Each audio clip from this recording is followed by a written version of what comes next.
உண்மையிலேயே பிறந்த போதும் சரி, வாழும் போதும் சரி, இறக்கும் போதும் சரி ராஜா தான். அதில் பணம் இருந்தாலும் இல்லைனாலும், சாதிச்சாலும் சாதிக்கலைனாலும் சிம்மம் என்றைக்குமே இந்த காட்டுக்கு ராஜா தான். அதில் ரொம்ப முக்கியமானது இந்த காலகட்டத்தில் ஏன் 30 ஆண்டுகளுக்கு பிறகு சிம்மாசனத்தில் அமரப்போகும் சிம்மம்னு சொல்கிறோம் அப்படின்னா, இந்த 2.5 வருஷ அஷ்டமத்து சனியில் சனி வந்து பிரச்சனை செய்வாரா அப்படின்னு கேட்டால் சத்தியமாக செய்வார். ஆனால் யாருக்கு? அஷ்டம சனியினால் வரக்கூடிய தாக்குதல்கள் என்ன? குறிப்பாக 5 புல்லட் பாயிண்ட்ல பார்க்கணும். இந்த மாதிரி நேரத்தில் அஷ்டம சனி காலகட்டத்தில் மிகப்பெரிய வரப்பிரசாதமாக உங்களுக்கு இருக்கக்கூடிய கோச்சார நிலைமை என்ன அப்படின்னு பார்த்தோம்னா, இல்லை அப்ராட்லேயே இருக்கக்கூடிய பொண்ணை வந்து லவ் பண்ணுறவங்களுக்கு, இல்லை அங்கேயே வந்து குடும்பத்தை மாற்றிட்டு செட்டில் ஆகணும், பர்மனெண்ட் ரெசிடென்ஸ் வாங்கணும், பிஆர் சிட்டிசன்ஷிப்லாம் வாங்கணும் இப்படின்னு நினைக்கிறவங்களுக்கு, எங்களுக்கு ஆல்ரெடி சனி பகவான் கிளிக்க ஆரம்பிச்சிட்டாருன்னு சொல்லிடுவாங்க. ஏன்னா இன்னும் 2.5 வருஷத்தில் 1 வருஷம் குரு உங்களை காப்பாற்றுவார். அதுக்கு பிறகு நீங்கள் தான் உங்களை காப்பாற்றிக்கணும்.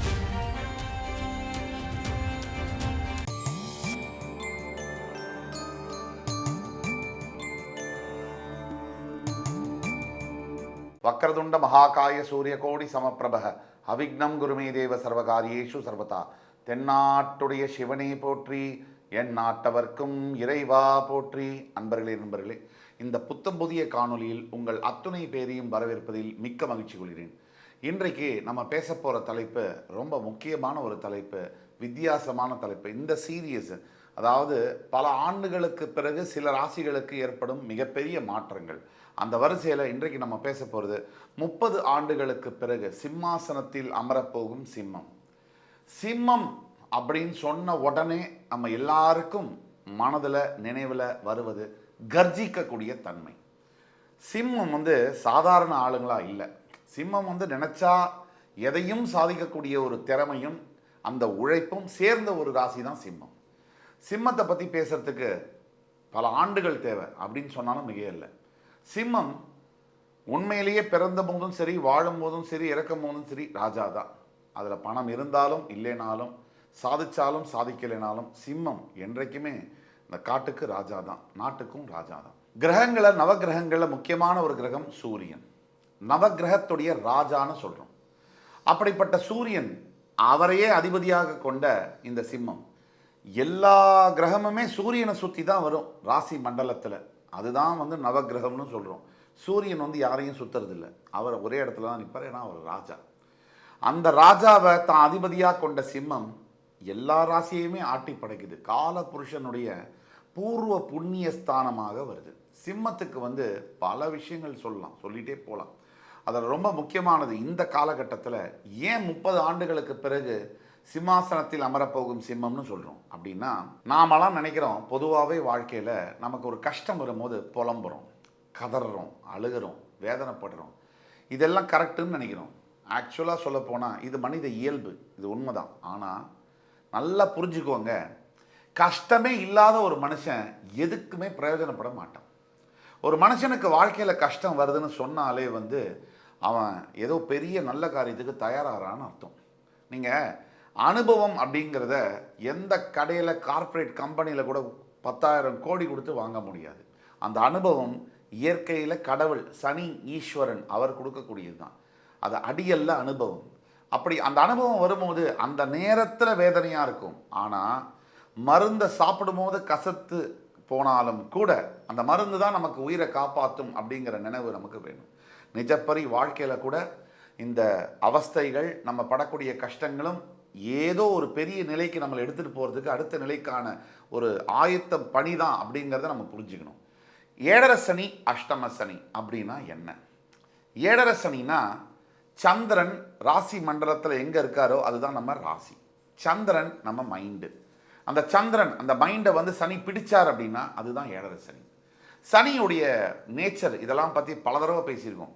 சனி வந்து எதையுமே எதிர்மறையாக யோசிக்க வைக்கக்கூடியவர், எல்லாத்தையுமே ஆப்போசிட்டாக திங்க் பண்ண வைப்பார். அப்போ சந்திரனை வந்து சனி பிடிச்சிட்டார் அப்படின்னா இது எப்படின்னு நான் சொல்கிறேன், உங்களுக்கு புரிகிற மாதிரி சொல்கிறேன். அதாவது ஒரு கம்பெனியில் சிஇஓ இருக்கார். அவர் மிகப்பெரிய ஒரு படிப்பு படிச்சிருக்கார். MBA from one of the premier இன்ஸ்டியூட்ஸ்லாம் படிச்சிருக்காரு. வெளிநாட்டிலலாம் வேலை பார்த்துருக்காரு. அவருடைய மைண்டை வந்து சனி வந்து பிடிச்சிட்டாருன்னா முடிஞ்சது கதை. சாதாரண கிளர்க்கு செய்யக்கூடிய வேலையை கூட செய்ய முடியாத ஒரு ஆளாக அவர் மாறிடுவார். இதுதான் கிரகங்கள், நவகிரகங்கள், தெய்வம், இறைவன் செய்யக்கூடிய விந்தை. இந்த மைண்ட் என்னன்னா கச்சகச்சன்னு ஆயிரும். அதாவது என்னன்னா ஒரு தினசரி செய்ய வேண்டிய வேலைகளை செய்ய முடியாத இருக்கிறது, தடையை ஏற்படுத்துறது, தாமதத்தை ஏற்படுத்துறது, ஆன்சைட்டின்னு சொல்லக்கூடிய பதட்டத்தை, மன அழுத்தத்தை ஏற்படுத்தக்கூடியது. யாருக்கிட்ட என்ன பேசுகிறோம், என்ன பேசக்கூடாது, இதெல்லாம் நல்லா தெரிஞ்சும் தெரியாததை பேசுவோம். வம்பு வழக்கில் போய் மாட்டிக்குவோம். இதெல்லாம் தான் ஏழரை சனின்னு சொல்கிறோம். ஏழரை சனினா மைண்டை சனி பிடிக்கக்கூடியது. அப்படின்னா மைண்டு டோட்டல் ஸ்விட்ச் ஆஃப் ஆகிடும். அஷ்டம சனின்னா என்ன? ராசியுடைய 8ஆம் இடத்துக்கு சனி வந்துட்டா அது அஷ்டம சனின்னு சொல்கிறோம். அஷ்டம சனினா அதுவும் சிம்மத்துக்கு, சூரியன் வந்து அதிபதி சிம்மம், சிம்மத்துக்கு வந்து சனினா ஆகவே ஆகாது. அதாவது சூரியனுக்கும் சனிக்கும் ஒரு ஜென்ம பகை. அப்படிப்பட்ட சனி வந்து 8ஆம் இடத்துல வந்து உட்கார்ந்தாருன்னா எப்போவுமே நல்லா புரிஞ்சுக்கோங்க. நம்ம வந்து நம்ம சேனலில் வந்து பெரிய விஷயம் என்னென்னா நம்ம உண்மையை வந்து அப்படியே ஒளிப்படையாக பேசுவோம். எதையுமே வந்து மறைக்கிறது கிடையாது. அது அப்படி இருக்கும், ஆஹா ஓஹோ சூப்பராக இருக்கும், நீங்கள் போங்க அப்படின்னா உண்மையிலே அவர் போயிடுவார். அந்த மாதிரிலாம் இல்லவே இல்லை எதுவுமே. எப்போவுமே இந்த இசிஜி கிராஃப் மாதிரி வாழ்க்கையில் கூட மேலே கீழே இறக்கம் வந்தால் தான் அது வாழ்க்கை. அப்படியே நேர்கோடாக இருந்தால் ஆள் போயிட்டாருன்னு அர்த்தம். அதனால் நீங்கள் ஒன்று புரிஞ்சுக்கணும். இந்த அஷ்டம சனி காலகட்டத்தில் என்ன நடக்கும்னா 7.5 வருஷத்தில் சனி, 7.5 சனியில் என்ன பிரச்சனை கொடுப்பாரோ அதை டேப்லெட் ஃபார்மேட்டில் இந்த 2.5 வருஷத்தில் தூக்கி கொடுத்துருவார். இதுதான் அஷ்டம சனி. அஷ்டம சனியுடைய தாக்கம் வந்து மிக பயங்கரமான தாக்கம் தான், அதில் மாற்று கருத்து இருக்க முடியாது. மொத்தம் சனி பகவான் ராசி மண்டலத்தை 30 வருஷம் சேர்ந்து சுற்றி வர்றார்.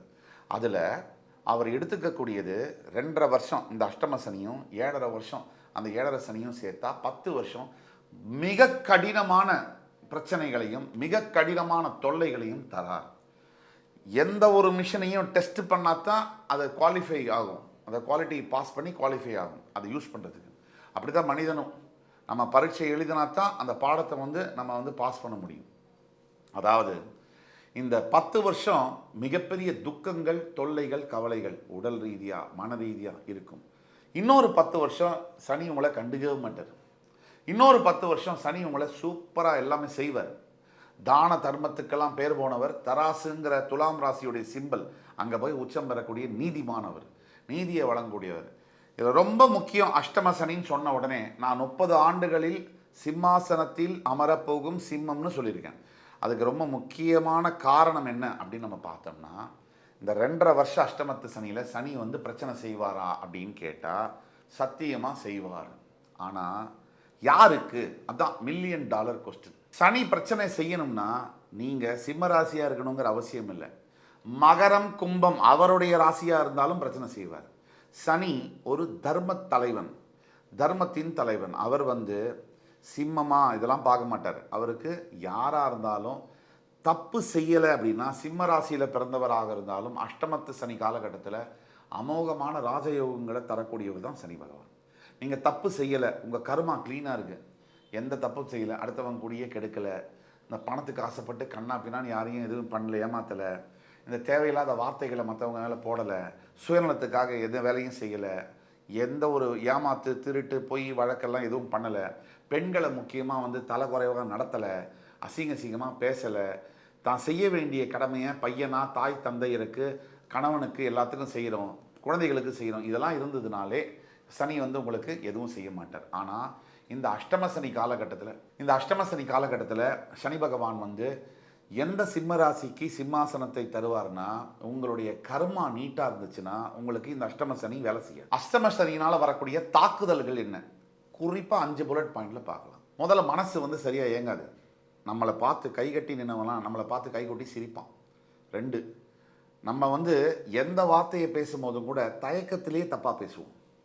3, நமக்கு வரக்கூடிய பணம் வராது, போகாத பணம் போயிடும். 4, ரெண்டாவது உடலில் வந்து பார்த்திங்கன்னா சில மாற்றங்கள் வரும். அதை டயர்டாக ஃபீல் பண்ணுறது, ரொம்ப எக்ஸாஸ்டடாக இருக்கிறது, ரொம்ப வந்து சலிப்பு தட்டுறது, மற்றவங்க யாரை பார்த்தாலும் வெறுப்பாக இருக்கிறது, இதெல்லாம் வந்து அஷ்டம சனியில் வரும். இதை தவிர வந்து கல்யாணம் ஆக போகுது அப்படின்னாலே அஷ்டம சனி தான் சொல்லுவோம். நீங்கள் வேறு விதமாக நெகட்டிவாக எடுத்துக்காதீங்க. கல்யாணங்கிறது ஒருத்தனுக்கு நடக்குது அப்படின்னாலே இந்த அஷ்டம சனி காலகட்டத்தில் வந்து ஆபத்து தான். அது 7.5 சனி அஷ்டம சனி காலகட்டத்தில் திருமணத்திற்காக போகக்கூடியதுங்கிறதே தப்பு தான். திருமணம் தடையானாலே அது நல்லது தான். அதே மாதிரி கல்யாணம் ஆன தம்பதியினருக்கு சாதாரணமாகவே வீட்டில் வந்து 7 பொருத்தம் இருக்கும். எல்லா கணவன் மனைவிகளுக்குமே இந்த அஷ்டம சனி காலகட்டத்தில் சிம்மராசியில் இருக்கக்கூடிய கணவன் சும்மா மனைவியை போய் என்னம்மா எப்படி இருக்குன்னு கேட்டாலே போதும், மிச்சதெல்லாம் தன்னாலவே நடக்கும். அதனால் வந்து அந்த அஷ்டம சனி காலகட்டத்தில் எல்லா பிரச்சனைகளையும் வருவது என்பது இயல்பு. இதை எதிர்பார்க்க வேண்டும். இதை நீங்கள் புரிஞ்சுக்கணும். இந்த மாதிரி நேரத்தில் அஷ்டம சனி காலகட்டத்தில் மிகப்பெரிய வரப்பிரசாதமாக உங்களுக்கு இருக்கக்கூடிய கோச்சார நிலைமை என்ன அப்படின்னு பார்த்தோம்னா, ரொம்ப முக்கியமான ஒரு விஷயம்னா 8ல் ராகு அதுவும் பிரச்சனை, 7ல் ராகு அதுவும் பிரச்சனை, 8ல் சனி அதுவும் பிரச்சனை. இதெல்லாம் இருந்தாலும் குரு பகவான் உங்களுக்கு 11ஆம் வீடு என்று சொல்லக்கூடிய லாபஸ்தானத்தில் போய் உட்கார்றது தான் யோகம். இதுலேயும் அக்டோபர் 18லேருந்து டிசம்பர் 3 வரைக்கும் அதிசார குருவாக உங்கள் 12 அப்படிங்கிற விரயஸ்தானத்தில் குரு உச்சம் பெறுவார். அதுவுமே யோகம். எப்படி யோகம் அப்படின்னா, படிக்கின்ற மாணவ மாணவியர்களுக்கு, இல்லை வேலை பார்க்கணும் அப்ராடில் போய் நான் வந்து செட்டில் ஆகணும்னு நினைக்கிறவங்களுக்கு, இல்லை அப்ராட்லேயே இருக்கக்கூடிய பொண்ணை வந்து லவ் பண்ணுறவங்களுக்கு, இல்லை அங்கேயே வந்து குடும்பத்தை மாற்றிட்டு செட்டில் ஆகணும், பர்மனெண்ட் ரெசிடென்ஸ் வாங்கணும், பிஆர் சிட்டிசன்ஷிப்லாம் வாங்கணும் இப்படின்னு நினைக்கிறவங்களுக்கு மிகப்பெரிய யோக காலமாக இது அமையும். இதுதான்.